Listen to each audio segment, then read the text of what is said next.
अस्सलाम वालेकुम नाज़रीन, 94 न्यूज़ के साथ मैं हूं आपका मेज़बान मियां नदीम अहमद। मुल्क में बढ़ती हुई महंगाई के पेश नज़र अगर हम मुख्तलिफ़ शोबाजात को देखते हैं तो बहुत सारे शोबाजात ऐसे हैं जो बहुत ही मुतासर हुए हैं। ट्रांसपोर्ट एक ऐसा शोबा है कि जो हर वक्त जिसकी इंतहाई अहम ज़रूरत है। खुशी हो, गमी हो, इंसान ने कहीं ना कहीं अपने पहुँचना है। तो इसी हवाले से हम आज हमारे साथ जो मेहमान शख्सियत जिनके साथ हम आज गुफ्तगू करेंगे, मियाँ शहबाज अहमद साहब हैं। आप मरकज़ी सदर हैं Pakistan road workers transport federation Pakistan के। उनसे हम गुफ्तगू करेंगे, उनसे बात करेंगे कि ट्रांसपोर्टर्स के क्या मसाइल हैं, ट्रांसपोर्ट वर्कर्स के क्या मसाइल हैं और ये शोबा कितना मुतासर हुआ है। अगर हम मौजूदा सूरत हाल देखते हैं तो सैलाब ने भी बहुत तबाही मचाई हुई है और उधर महंगाई ने बहुत जो है वो गरीब का जीना जो है वो मुश्किल कर दिया है। सबसे पहले तो मियाँ शहबाज साहब, हम आपका शुक्रिया अदा करते हैं, आपने 94 न्यूज़ के लिए जो है वो वक्त निकाला। मियाँ साहब, हम ये जानना चाहेंगे, चूँकि फेडरेशन के आप सदर हैं, आपकी ये जो ट्रांसपोर्ट का जो शोबा है, इस महंगाई से आए रोज़ तेल की कीमतें जो हैं वो बढ़ रही हैं, कहीं जगह ब्रेक नहीं लग रही, डॉलर को ब्रेक नहीं लग रही, आए रोज़ महंगाई हो रही है, तो आपका ये वाला शोबा किस हद तक जो है वो मुतासर हुआ है? बिस्मिल्लाहिर्रहमानिर्रहीम। बहुत शुक्रिया मियां नदीम साहब आपका कि आपने हमें मौका दिया अपने चैनल से। असल में सबसे पहले जब तेल की बढ़ता है, उसकी कीमत बढ़ती है, तो वो ट्रांसपोर्ट के साथ साथ पूरी कौम के ऊपर वो महंगाई का तूफान लेकर आती है। ये आप सब जानते हैं। हमने जो ट्रांसपोर्ट है उसने हर रोज़ाना यानी कि वो बग़ैर तेल के जा ही नहीं सकती। वो रोज़ाना जो है वो उसने तेल डलवाना है तो फिर वो उसने जाना है, उसकी महंगाई उसी वक्त हो जाती है। तो फिर अगर ट्रांसपोर्ट के तेल में महंगाई होती है तो उसी वक्त मुसाफिर के साथ ऊपर पड़ जाती है, फिर कुछ गाड़ियाँ खड़ी हो जाती हैं, कुछ ऐसा मसला होता है। तो पब्लिक ट्रांसपोर्ट के अलावा आप बड़े ट्राले जो है, या मतलब जेड़े कोई कराची जा रहा है एक ट्राला, उसने बुकिंग की हुई है, वो 1 लाख की है, 1.5 लाख की, मिसाल एक दे रहा हूँ।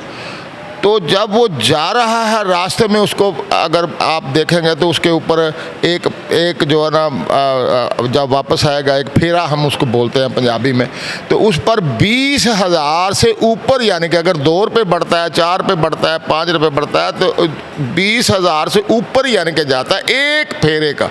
तो वो फौरी तौर पर ट्रांसपोर्ट के ऊपर वर्जन आ जाता है। तो हमने बारहा हुकूमतों को कहा है कि इसका कम से कम जो इंटरनेशनल आपने ये ओगरा बनाया, वो पूरी दुनिया में वो तरक्की याफ्ता ममालिक हैं, ये पाकिस्तान है, इसका तो पहले पता चल जाता है माफिया को कि जनाब बढ़ेगा या कम होगा। तो ये ओगरा सिस्टम हमारे लिए, हमारे ट्रांसपोर्टरों के लिए, हमारी आवाम के लिए ठीक नहीं है। लिहाजा 6 माह या साल बाद जो भी हो आप तेल बढ़ाएं या अपना जो करें, उसके लिए हम एक बजट बना लेते हैं, पूरी कौम बना लेती है, ट्रांसपोर्टर भी बना देते हैं। एक तो ये बात है। दूसरा आपके सामने है कि जितना तेल ये 2-3 साल में बढ़ा है, शायद तारीख में इतना नहीं बढ़ा होगा। ये तो अभी तो बिल्कुल आप समझें। सबसे बड़ी लोगों को पता नहीं है कि ट्रांसपोर्ट एक ऐसा शोबा है जो नगद नेट कैश रोज़ाना की बुनियाद पर टैक्स देता है। टूल टैक्स की मद में, 3 माह के बाद अपना दूसरे टैक्स में, टोकन टैक्स की मद में, इनकम टैक्स की मद में लातादाद टैक्स हैं।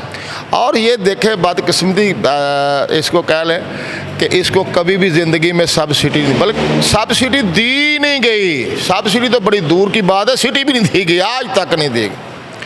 उसकी वजह से मैं ये समझता हूँ कि ये समझने वाली बात है कि लाखों की तादाद में लोग इसके साथ वाबस्ता हैं जिनका रोज़गार है। वर्कर के साथ साथ दुकानदार हैं, वर्कर के साथ साथ रेडी शाबड़ी वाले हैं, हाकर है, आप ये देखें कि अगर कोई इधर यहाँ से चलता है तो कराची तक जाता है, तो आप जगह जगह आप होटल बने नज़र आएंगे आपको, वहाँ लोग काम कर रहे हैं इनके साथ, जहाँ ये खड़े होंगे वहाँ रोज़गार शुरू हो जाएगा।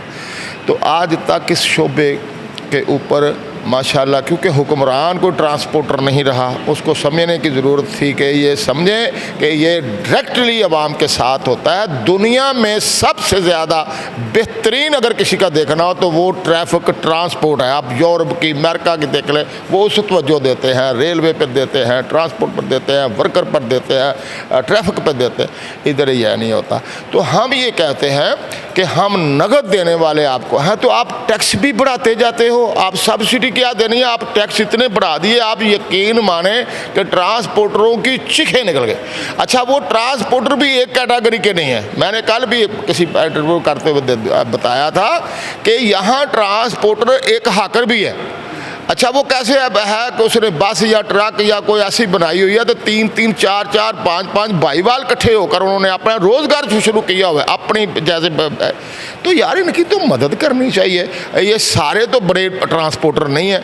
अच्छा, फिर कैसा होता है कि इसमें सूदखोर भी है, मैं उसको ऐसा लफ्ज़ कहूँगा, यानी कि प्रॉफिट कह लें, जो भी मर्जी कह लें, उनकी किस्तें शार्ट हो जाती हैं, वो गाड़ियाँ पकड़ लेते हैं। अगर आप इनके होता है कोई ऐसा कोई मामला, तो बहुत सारी मैं समझता हूँ कि इस पर तवज्जो देनी चाहिए, टैक्स कम करने चाहिए और इनको सहूलत देनी चाहिए। ट्रांसपोर्ट को सहूलत की बजाय ये तंग करते हैं, मेरा यानी कि है। अच्छा मियाँ साहब, थोड़ा सा हमें ये बताइएगा कि वर्कर्स के क्या मसाइल हैं जिसकी आप नुमाइंदगी कर रहे हैं, और हुकूमत से आप किस तरीके से मुतालबा करते हैं? इंडस्ट्री को जो है वो सब्सिडी मिल रही है, बिजली की मद में मिल रही है, टैक्सेस की, आप क्या समझते हैं कि कहाँ से हुकूमत आपको सपोर्ट करे ताकि जो आम जो मुसाफिर है उसको फ़ायदा हो, ताकि आपका जो रेट्स हैं, किराए हैं, वो कम हों? जैसे ही पेट्रोल की कीमत बढ़ती है रेट ऊपर चले जाते हैं, और जो असल मुतासर जो होता है वो आम मुसाफिर होता है। देखिए, मैं यही कह रहा हूँ कि ट्रांसपोर्ट सिस्टम को देखने की, इसलिए कि ये कंपनी सिस्टम हो या ग्रुप सिस्टम, कोई भी हो, जैसे ग्रुप सिस्टम भी हो, तो सारा वर्कर जो है वो रजिस्टर्ड हो, उसको सोशल सिक्योरिटी कार्ड मिले, उसको EOBA कार्ड मिले, वो तनख्वाहदार हो, वो कमीशन पे काम ना करे, वो कोई ऐसा नहीं है, उसकी तहफ़्फ़ुज़ हो और उसका ड्यूटी टाइम हो। वो 24 घंटे भी अगर चलाना है तो उसकी सेहत के मुताबिक, मिसाल के तौर पर कराची जा रहा है, मिसाल के तौर पर क्वाड जा रहा है, मिसाल के तौर पर फलां जा रहा है, उसको आया है, जाना है, उसका इस तरीके से टाइम टेबल बनाया जाए कि ये ईजी जा सकता है, ईजी, इसको नींद ना आए, वो उसके लिए भी ठीक हो, ट्रांसपोर्टर के लिए भी ठीक हो और आवाम के लिए भी, सेहत के लिए भी, उसको सहूलियात कानूनी मिले। ये हमारी जदोजहद है। तीसरी मैं आपको बात बताऊँ, एक बहुत बड़ी जो सबसे ज़्यादा ज़्यादती इंतज़ामिया करती है वो ये है मेरे ड्राइवर के साथ। अब बसों में नहीं है, ये हमने 2000 से शुरू किया था, 2000 से पहले, कि आप देखें कि जो नक्स CNG सिलेंडर है, इसके लिए हम काम करते आए हैं और कि ये गाड़ी में नहीं होना चाहिए, और बदकिस्मती देखें कि ये इसका फ़ायदा भी ड्राइवर को नहीं है और FIR उसके ऊपर होती है। आप 14-14, 20-20 आदमी मर गए, इसके साथ जल के मर गए हैं। मेरे के पास रिकॉर्ड मौजूद है। मैंने इतना हुकूमत पाकिस्तान, जितनी हुकूमतें आई हैं आज 22 साल 24 साल से, मैंने सब हुकूमतों को कहा है, सबको लिखा है, और जब ये कोई ऐसा हादसा होता है, एक्सीडेंट होता है, तो ज़िला इंतज़ामिया या दूसरा जो है फौरी तौर पर वो उस वक्त कार्रवाई करती है, बाद में कोई नहीं करती। तो ये जो ट्रांसपोर्टर है उनको चाहिए, जो भी जितने भी ट्रांसपोर्टर हैं, कि ये नाकस CNG सिलेंडर जो है वो ना लगाएं, आपकी ज़िम्मेदारी है, या इंतज़ामिया जो है उनकी ज़िम्मेदारी है, इसमें ड्राइवर की कोई ज़िम्मेदारी नहीं है। ये आपका भी नुकसान है, पब्लिक का नुकसान है, हज़ारों लोग मर गए हैं। इसके लिए आप मेहरबानी फरमाएं कि ये जो नाकस सिलेंडर है इसको भी निकालें। अच्छा मियाँ साहब, थोड़ा सा ओवरलोडिंग के हवाले से बताइएगा कि बाज़ औक़ात ऐसे होता है कि ओवरलोडिंग बहुत ज़्यादा कर दी जाती है, जिससे ज़ाहिर है जो मुसाफिर है वो आपका क्लाइंट है। अब क्लाइंट जो है वो तंग होकर एक सफ़र करता है, तो इस हवाले से आप क्या कहना चाहेंगे? देखिए जी, अब तो सवाल ही पैदा नहीं हो सकता कि ओवरलोडिंग हो। मिसाल के तौर पर आप किसी भी डाइवो के अड्डे पर चले जाएँ या बलाल डाइवो पर चले जाएँ, दूसरी चले जाएँ, वो तो इसके अलावा वो टिकट निकालते नहीं है। पहले होती थी कि अपना हमारी एसी गाड़ियों में बीच में भी निकाला होता था, ऐसा नहीं है। एक तो उनको निकाल दें, दूसरा नॉन एसी, तीसरा अब नॉन एसी। नॉन एसी में अब मैं बात कर रहा हूँ या कुछ 6-7-8 महीने के सवाए ईद के मैंने इतनी सवारी देखी नहीं है कि किराया पूरा दे दे। आप मेरे साथ चले जाए, बेशक ईद के रोज़ में आप या जो 4, 10, 15 दिन जितने भी गुजरे हैं वो बिल्कुल ओवरलोडिंग भी हुई, ओवर चार्जिंग भी हुई होगी थोड़ी बहुत, लेकिन उसके बाद अभी आप देखें किसी स्टैंड पे चले जाएं, किसी बस पे चले जाएं, आवाज़ें लगा रहे हैं 500 किराया है तो 400 रुपये भी कहते हैं दे दो यार आप बैठ जाओ। तो ओवरलोडिंग वाला किस्सा जो है नहीं है। तीसरी बात है कि लोगों को नज़र कैसे आता है, गाड़ी जा रही है, रास्ते में बच्चे बैठ गए हैं, रास्ते में कोई थोड़े बहुत कहीं ना कहीं ज़्यादा हो गया, ऐसी बात नहीं है। इंशाल्लाह ओवरलोडिंग जो है उसके ऊपर पूरा काबू है। अगर लोडर को ओवरलोड करता तो हम ये कहते हैं बिल्कुल ट्रैफिक पुलिस है उसका चलान करे या जो भी, ओवरलोडिंग का नुकसान दे, लेकिन ओवरलोडिंग के लिए अभी अब ट्रांसपोर्ट नहीं रही मेरे ख्याल में। ख़ास तौर पे ट्रैफिक वार्डन्स का, क्या आप इस सिस्टम से मुतमिन हैं या ड्राइवर जो है वो इस सिस्टम से तंग है? नहीं, ऐसी बात नहीं है कि हमारे वो भाई हैं ट्रैफिक सिस्टम, ट्रैफिक वार्डन और बड़े बड़े अच्छे एसपी यहाँ, उस वक्त हम नाराज़ होते हैं, बल्कि सख्ती जब वो ड्यूटी नहीं देते और टारगेट समझ के वो 1 घंटे में 8 घंटे का काम है, 1 घंटे में चलान करते हैं टारगेट समझ के, सारे को बर्बाद। वाइलेशन नहीं होती, जब वाइलेशन नहीं होती आपने नाका लगाकर अपना चलान करना तो ये गलत है।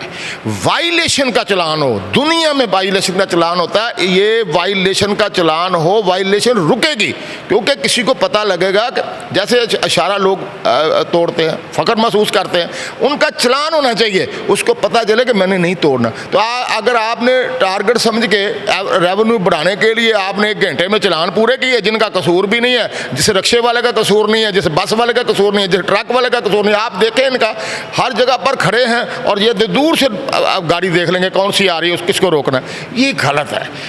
एक मैं जो बात करना चाहता हूँ पूरी सूबाई हुकूमतों से, सूबाई हुकूमत से, डिप्टी जितने कमिश्नर हैं उनसे कि हर बस स्टैंड पे ख़ुसूसी तवज्जो दें मुसाफिरों के लिए कि यहाँ मिलावट बहुत ज़्यादा है। हर बार ये नहीं कि फैसलाबाद में ही है, लाहौर मिलावट ये 2 नंबर की चीज़ नहीं है, 10 नंबर तक हर चीज़ जो है मुसाफिरों और रेट पर रेट हो और मिलावट ना हो, और जो ओवर चार्जिंग है किसी भी मुसाफिर के साथ वाशरूम से लेकर किसी चीज़ की भी, ये मेहरबानी फरमाएं कि हुकूमत और तमाम डिप्टी कमिश्नर साहब इस पर तवज्जो दें। बहुत मेहरबानी होगी। बहुत शुक्रिया मियां शहबाज साहब, आप हमारे साथ मौजूद थे। आपने ट्रांसपोर्ट वर्कर्स की जो मसाइल है उस पर बात की, ट्रांसपोर्टर्स की बात की, और आपने हुकूमत से भी मुतालबा किया कि जिस तरीके से बाकी जो शोबाजात हैं उन्हें सब्सिडी दी जा रही है तो